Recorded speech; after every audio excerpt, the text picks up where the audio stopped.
এবারে ইডির আধিকারিকদের ওপরে হামলা করল সন্দেশখালীর তৃণমূল নেতা শেখ শাহজাহানের অনুগামীরা। গুরুতর আহত ইডি আধিকারিক, ভাঙচুর করা হলো গাড়ি। রেশন দুর্নীতির তদন্তে উত্তর 24 পরগনায় ফের অভিযানে নামল ইডি। জ্যোতিপ্রিয়া মল্লিকের ঘনিষ্ঠ বলে পরিচিত দুই তৃণমূল নেতার বাড়িতে কেন্দ্রীয় বাহিনী নিয়ে পৌঁছে যায় ইডি। সাত সকালে সন্দেশখালীর তৃণমূল নেতা শেখ শাহজাহানের সরবেরিয়ার বাড়িতে পৌঁছে যান ইডির আধিকারিকরা। শেখ শাহজাহান উত্তর 24 পরগনা জেলা পরিষদের মৎস্য প্রাণী সম্পদ কর্মাধ্যক্ষের পাশাপাশি সন্দেশখালী 1-এর ব্লক সভাপতি। ইডি যাওয়ার সঙ্গে সঙ্গে শেখ শাহজাহানের বাড়ির সামনে তার অনুগামীরা বিক্ষোভ দেখাতে শুরু করে। কেন না জানিয়ে ইডির হানা প্রশ্ন তুলে বিক্ষোভ দেখান তৃণমূল কর্মী সমর্থকেরা।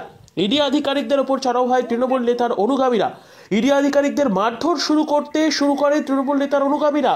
ধাওয়া করে ইডি আধিকারিকদের, এলাকা ছাড়া করা হয়, ভাঙচুর করা হয় ইডি আধিকারিকদের গাড়ি। দুজন ইডি আধিকারিক আক্রান্ত বলে জানা গিয়েছে। খবর সংগ্রহ করতে গিয়ে আক্রান্ত হয় সংবাদ মাধ্যমও, ভাঙা হয় ক্যামেরা, গাড়ি।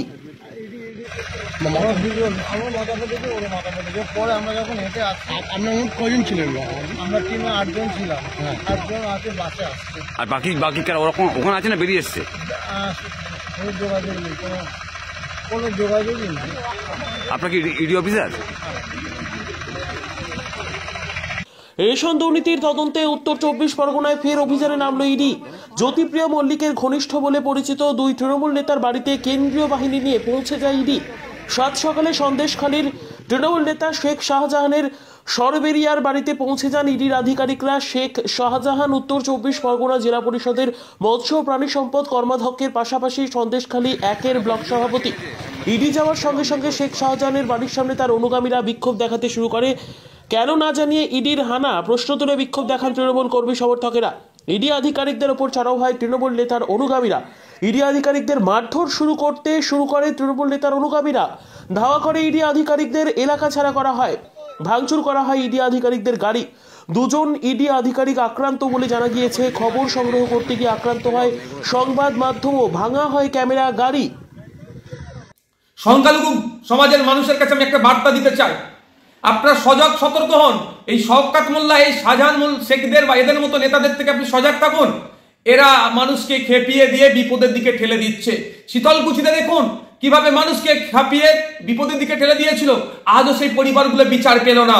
তো এক্ষেত্রেও মানুষকে খাপিয়ে যেভাবে বিপদের দিকে ঠেলে দিচ্ছে, এতে সাধারণ মানুষ ক্ষতিগ্রস্ত হবে।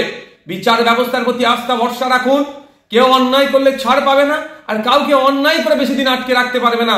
তাই সংখ্যালঘু সমাজের মানুষকে আহ্বান করব, এই শওকত মোল্লা, এই শাহজাহান শেখদের মতো যারা আছেন, এদের ফাঁদে আপনারা পা দেবেন না। আপনাদের কাছে অনুরোধ করছি, আপনারা বিগত দিনের কর্মকাণ্ডগুলোকে দেখে একটু শিক্ষা নিন। শীতলকুচির কাণ্ডটাকে দেখে শিক্ষা নিন। এই আজকে বড় দুর্ঘটনা ঘটে গেলে কারা ক্ষতিগ্রস্ত হতো? গ্রাসরুট লেভেলের সাধারণ মানুষ ক্ষতিগ্রস্ত হয়ে যেত। তাই অনুরোধ করছি, এদের ফাঁদে আপনারা পা দেবেন না। আপনারা বিচার ব্যবস্থাকে প্রভাবিত করবেন না, বরঞ্চ বিচার ব্যবস্থাকে আরো সহযোগিতা করুন, তদন্ত প্রক্রিয়াকে আরো সহযোগিতা করুন। যারা আজকে অন্যায় করেছে তাদেরকে চিহ্নিত করে যাতে জেলে রাখা যায়, তার জন্য বিচার ব্যবস্থা যারা আধিকারিকরা আছেন প্রত্যেকের কাছে আমি অনুরোধ করছি।